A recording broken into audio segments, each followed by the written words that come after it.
This month, inflation has spiked, and it's only beginning. Protect your assets by putting your savings into precious metals. That will keep your money away from the volatility of the markets and inflation. This month, Noble Gold is giving away a free 1/10 ounce solid gold American Eagle coin with any qualifying plan you start. No pressure, no hassles, no call centers. Call us at 877-646-5347 or visit our website at noblegoldinvestments.com. So I just want to say something about what we're doing here with Beth's channel. Not everybody has the time to follow this in excruciating detail, which we do have that time. You're paying us to spend our time doing that. And we've been doing that, in my case, for over 20 years, over 20 years. In Beth's case, certainly since the start of the so-called COVID pandemic. So that's what you're doing. You're paying us to spend our time to do that so we can synopsize the important developments on a daily basis. And that's why we're here. So welcome back to Beth News. It's Beth and Bill again. There's just, as I say almost every time, there seems to be so much going on, it's hard to keep up. But with all of the governors seeming to take down their mask mandates recently, there's one governor who is like a pit bull, just holding on with both teeth, with all of his might to hold on to this thing. And that is the governor of Illinois.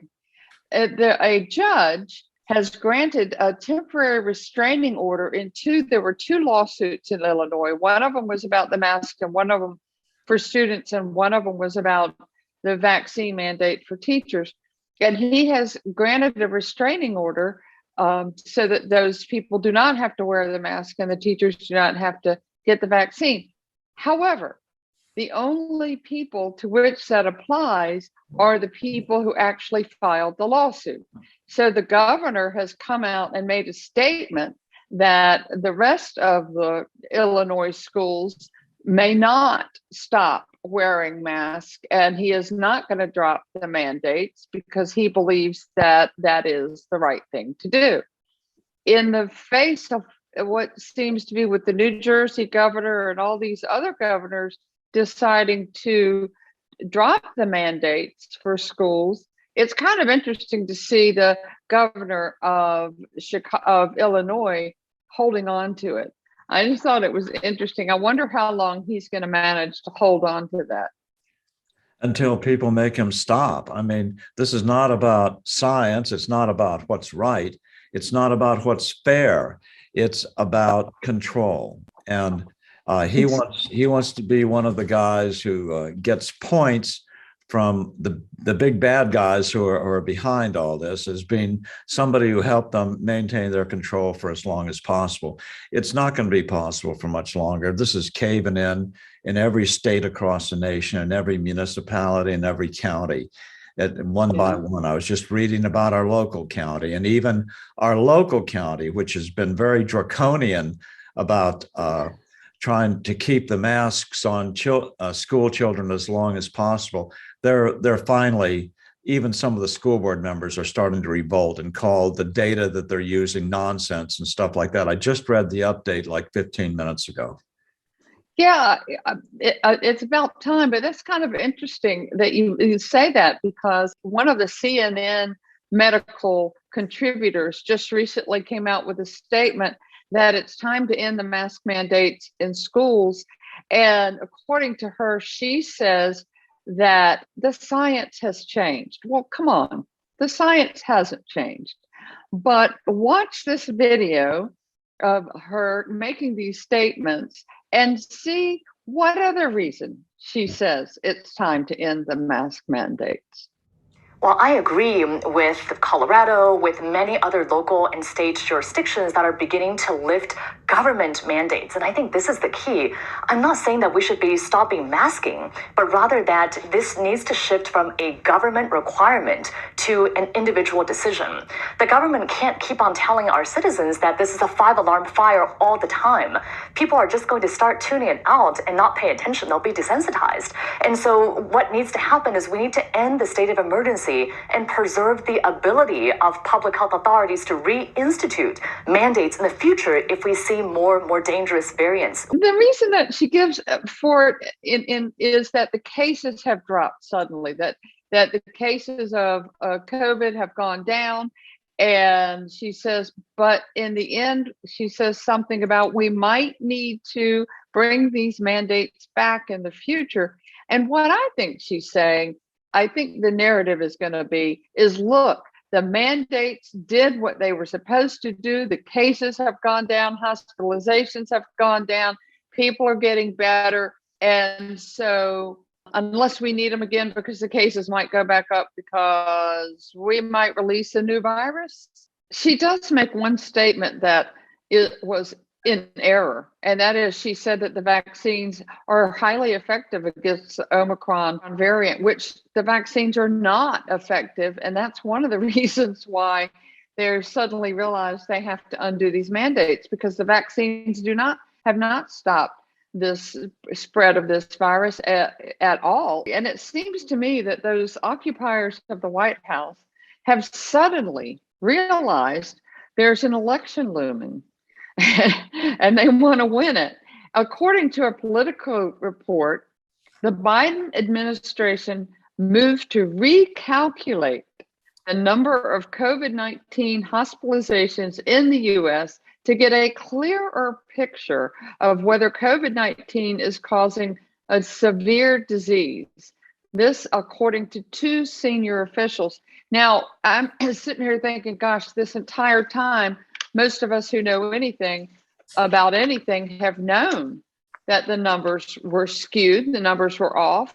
And one of the senators who was excoriated for saying it, but that hospitals were getting a lot of money for COVID patients, whereas they weren't for other things. But according to this report, Biden officials were reviewing the hospitalization data to determine the number of people who came in for COVID or with COVID. And I have to wonder why. Why are they suddenly interested in the accurate numbers of COVID cases? Is there some sort of reason for this other than maybe political? I mean, do you really think that they are suddenly interested in the truth?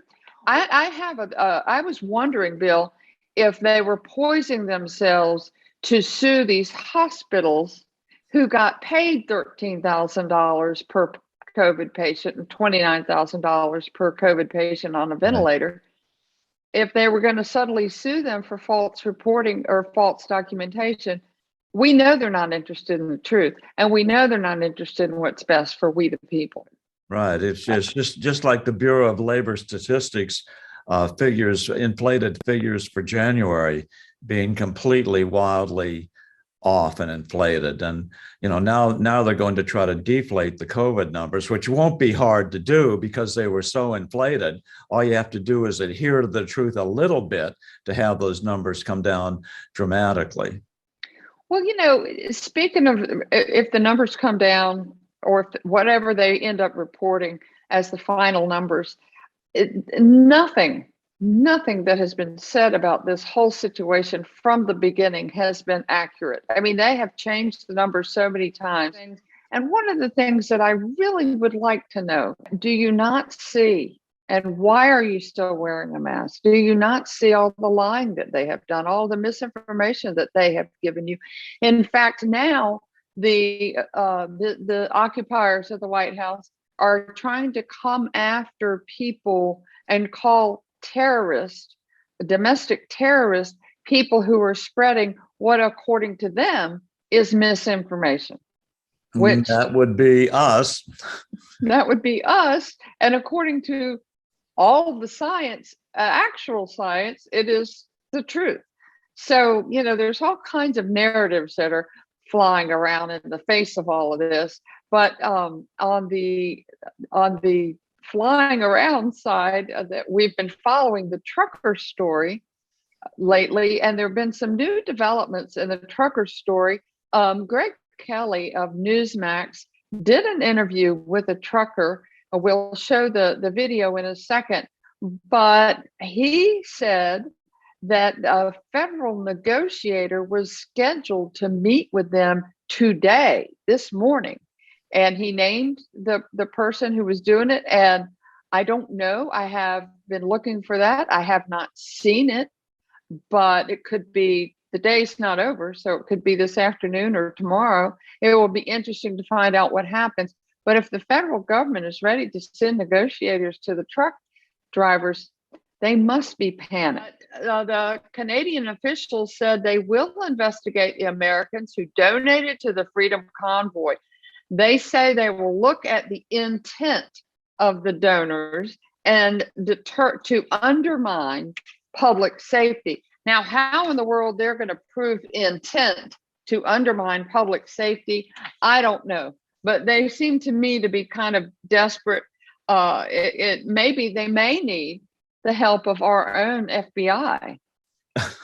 the intent of the whole trucker strike was to destroy authoritarianism, which it had swept Canada, and it has swept the United States as well. Justin Trudeau's public safety minister, Marco Mendicino, did state that the Canadian government intends to target any American who may have donated to the Freedom Convoy.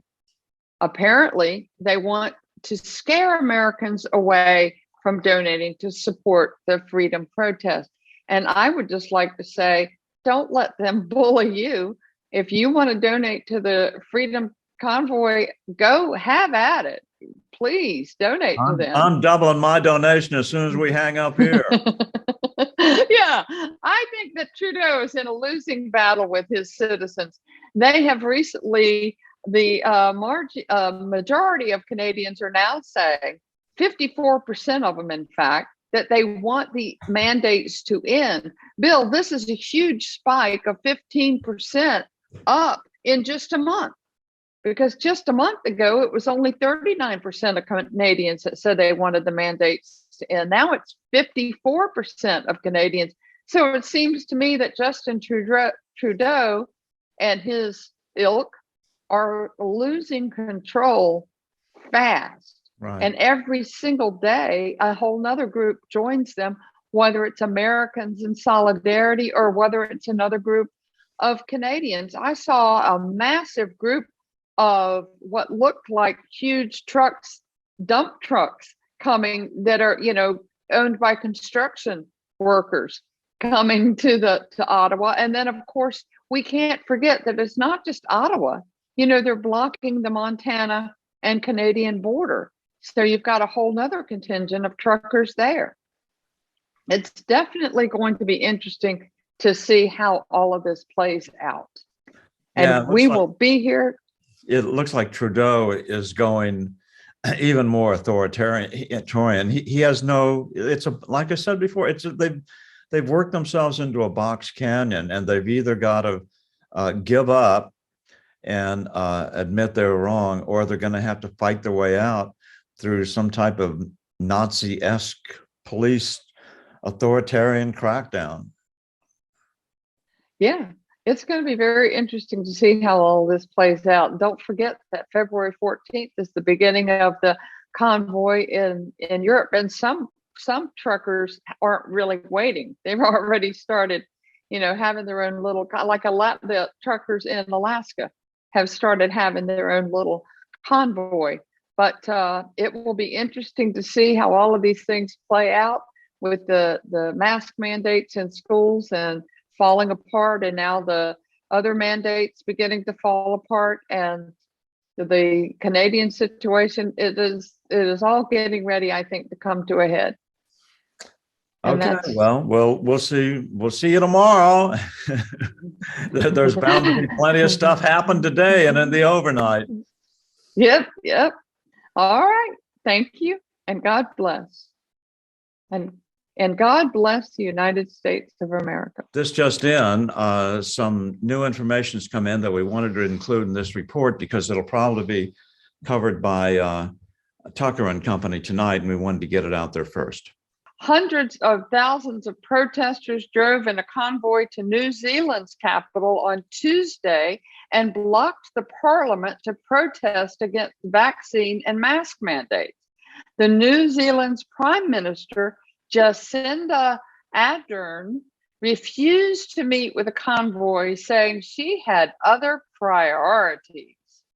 Okay, and so she's apparently communicating with Justin Trudeau on the best approach, which is basically they're just trying to lock them out, starve them out, not paying any attention to them. In other words, the authoritarian way of doing things. The truckers put out a video late last night where they were saying they understood from police sources they are friendly with that Trudeau was going to try for a police crackdown. And he has, in fact. An older gentleman, a great-grandfather, was arrested for honking his horn, and another man was arrested for carrying a gas can, which apparently is now illegal. I don't know. But anyway, I like the fact that in New Zealand, the convoy includes cars, trucks, and motorbikes. And they are carrying signs that say, Jacinda, we know you sold your soul to the devil. And we have said many times that this is a fight against good and evil. And I really believe that. But in other news, on the home front, the Inspector General for the Capitol Police is investigating a report that the Capitol Police have been spying on House members, the GOP House members, ever since January 6th. In fact, Capitol Police were dressed as construction workers and broke into Representative Troy Nell's office during the November break.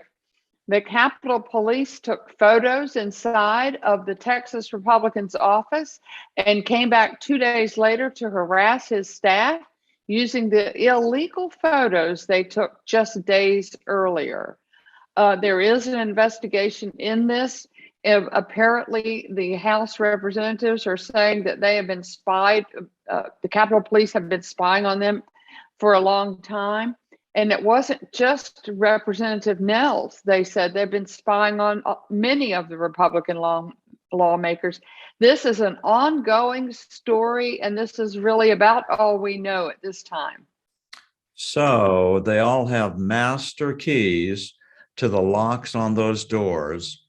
And so their stuff is not secure. This is a huge story.